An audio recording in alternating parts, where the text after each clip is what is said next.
Hey y'all, my name's Jen. I'm a health and life coach on a mission to empower women, and this season I call the messy middle. We believe it's never too late to dream your wildest dreams and to build lives freed from the shoulds and have-tos. Here, we talk to ourselves like we do our girlfriends and our sisters and daughters. I will share stories and resources with lots of encouragement and a little bit of tough love to drive you toward action. In this podcast, we talk about everything: career, relationships, motherhood, and health. So grab your sneakers and let's go, because she's wild and freed. Hey, y'all. Welcome to another episode of She's Wild and Freed. I'm your host, Jen, and I am really excited to get into the topic for today. So this episode is based on conversations I've had with a few people this week, girlfriends, family members, friends, about my recent trip to New York City. So let me set the tone. I went to New Jersey on a work trip. I go there about once a quarter to meet with the leadership team that I'm a part of, and we do our meetings usually over a couple of days. And I decided to stay overnight, an extra night. I'm not great at work travel. It wears me out being in meetings and just the airports and the travel and all that. So I decided to stay an extra day, which I do just because I also like to be in the office. I'm not there very much since I live in North Carolina. So it's nice to be able to be around the folks who are in the office and just have a presence there. So for my extra night, I decided, man, I'm only an hour from New York City. They're lighting the tree. I should go check it out. I should just go to the city and experience that around Christmas time. So I did. And it's been an interesting experience, before I went and even after, talking with one of my coworkers. He is also from the South, or not from that area. And a couple of times he was like, "Are you going by yourself?" Not really questioning that I could do it, just surprised that I was. Again, just confused that maybe I would want to do it by myself. I'm not sure. I didn't really ask his motives, but he did ask a couple of times. And then talking with, some family members, I think there was like almost some pride and excitement for me that I did that, which was great, a great feeling to have that support.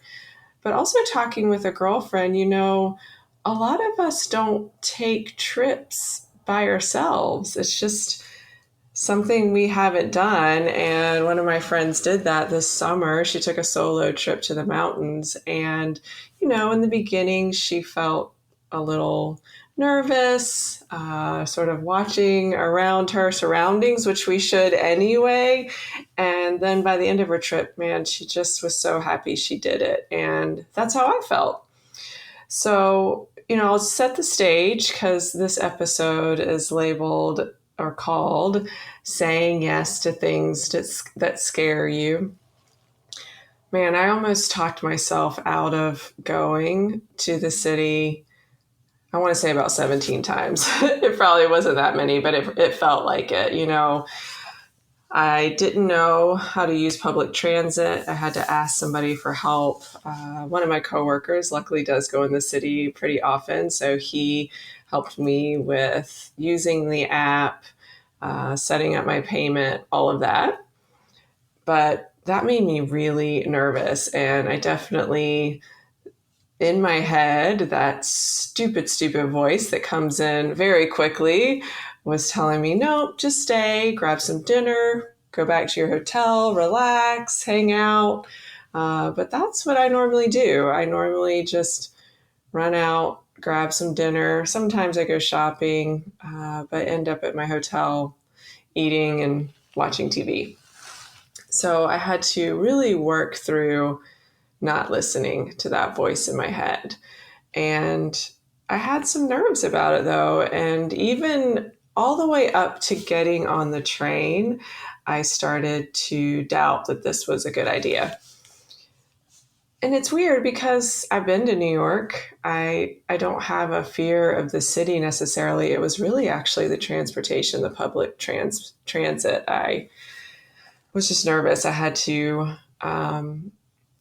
connect from one train to another. I had to figure that schedule out. I had to get there on time. And even leading up to just getting to the train station, I couldn't find parking. All the parking around the station was for residents only. I was like, man, maybe this isn't right. Maybe I should go to my hotel. But I kept pushing through. And really, the message here is we got to do things that scare us a little bit. Living a dream life, really proclaiming that we want to be wild and free. We've got to break through those barriers, not listen to that voice that comes into our head, and really do things that pushes us out of our comfort zone. And I'm so happy I did. I'm so happy that I did that. Once I got through my fears and my nervousness, and even my heart rate certainly was up a couple of times trying to figure out the transit system, I got there and I got to feel the energy of the city. There's nothing quite like it, at least nothing I've experienced.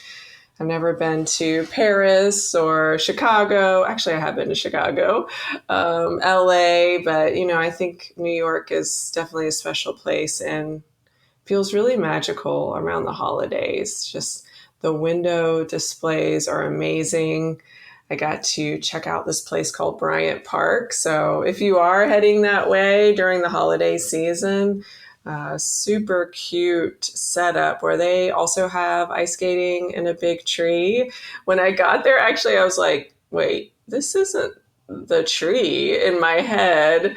I realized quickly it wasn't, but they had the same setup as Rockefeller Center, but also lots of cute vendors, local vendors, all types of stuff, and tons of hot chocolate vendors. Oh my gosh. Everywhere I turned, there was another place to get hot chocolate. So that was really cool. But my goal was to get to Rockefeller Center, to see the big tree. It was gorgeous. I happened upon Macy's at one point, which was cool because I just love that vibe of Miracle on 34th Street and even Elf movie.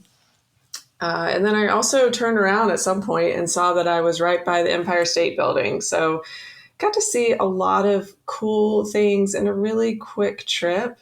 But if I had listened to the voice in my head, if I had allowed myself to hold on to the fears and worries that were creeping in, I would have missed that experience. And, if we go back to one of the previous episodes, it was actually a series called the 3 C's series.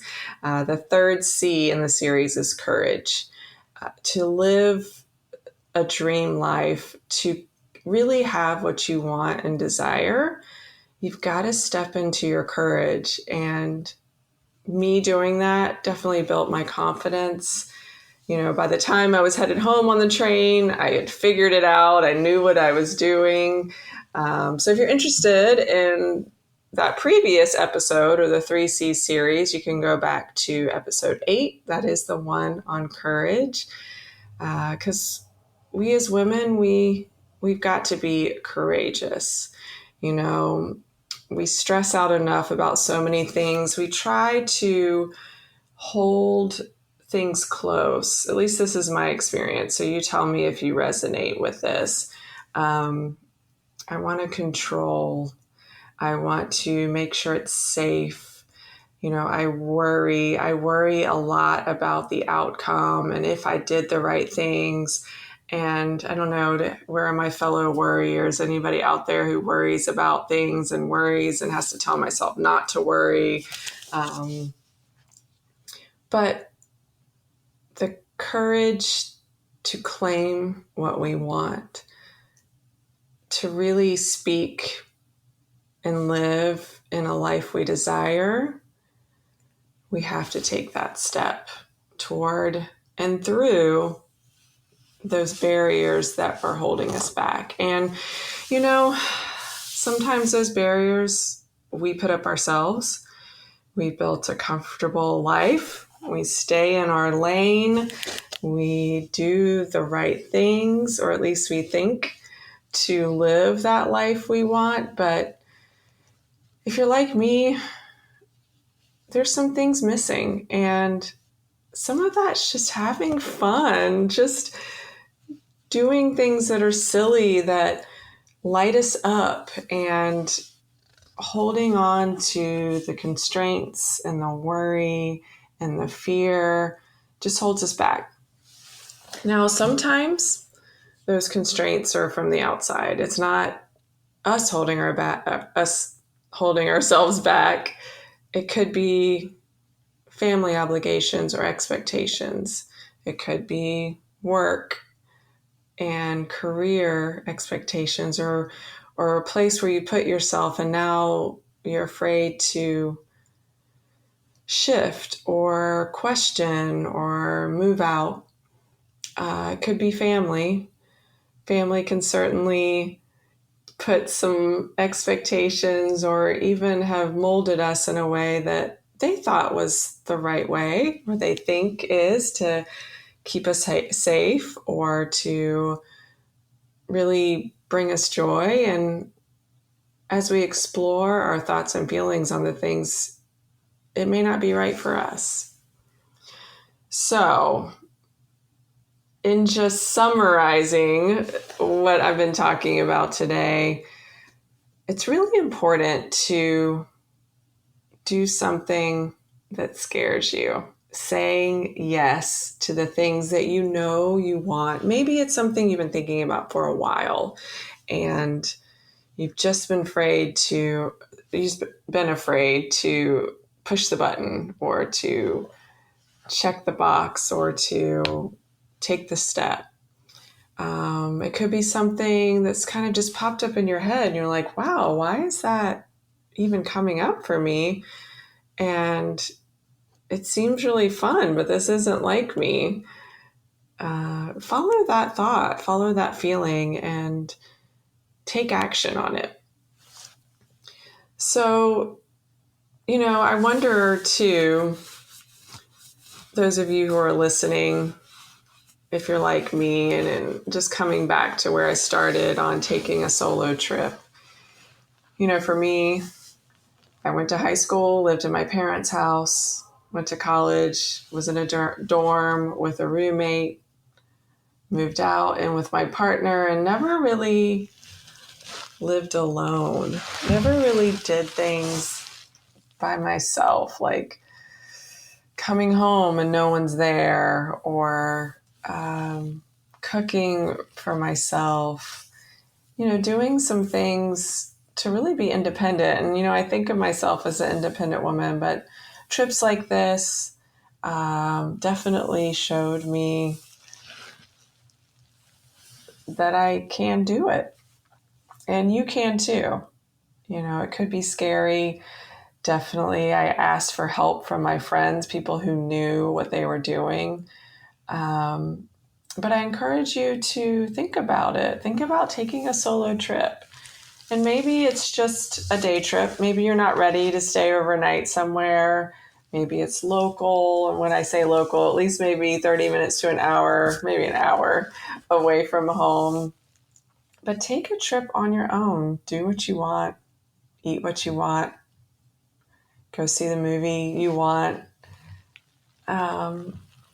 And if you hear this and you're like, no way, I can't do that, sit with that feeling and wonder what scares you about that, or why you don't want to do a solo thing. Is it you're afraid just of the place you might be going, the outside things happening, the people, the environment? Are you scared of being alone, because then you're with your own thoughts and you're feeling those feelings. Or maybe you just haven't been alone before. You're always with somebody. You're with your spouse or partner. You're with your kids. You're at church functions or community events. And when you really think about it, you're like, I don't really spend a lot of time alone. And just do it. I titled this podcast, She's Wild and Freed. And really thinking about, even when I was naming my company, Freed Coaching Co., I was realizing that, man, all we really want is to feel free, to shake off the constraints, even the perfectionist tendencies that, man, I don't even know where those have come from, but I certainly have them, where it's like, I can't mess up. I can't make a mistake, especially at work. Even today, I almost missed a deadline. I did not miss it, but I thought something was due at the end of the month. It's actually due tomorrow. And I had not started that thing. And so it almost devastates me to make a mistake. And I don't know where that came from, but when I think about this podcast and the company that I'm building, that's really my goal, and the impact I want to make is, how can we feel more free to do the things we love, to desire things. So let's just summarize. First, I want you to think about something you want to do, something purely in your heart, something that maybe scares you a little or gets you out of your comfort zone. And then second, I want you to write it down. So you can write it in a notebook, on a Post-it note, you can put it on a whiteboard, whatever you like to do. Write down that thing that you want to do. And then within the next 2 weeks, I want you to do it. So make it a priority. Make it something that you really want to do, and you keep that promise to yourself. Keeping promises to ourselves are some of the most important things we should do. Now I'm using that should word. Maybe not should do, but we can do for ourselves. And when the doubts and fears pop up, examine them. And as long as it doesn't hurt you or others, push through those doubts, those feelings, that voice in your head, and take that step. Do that thing. The number one way to crush your dreams, diminish your confidence, and stay stuck is doing nothing. It's your choice. What are you going to do? Thanks for listening, and I'll see you next week.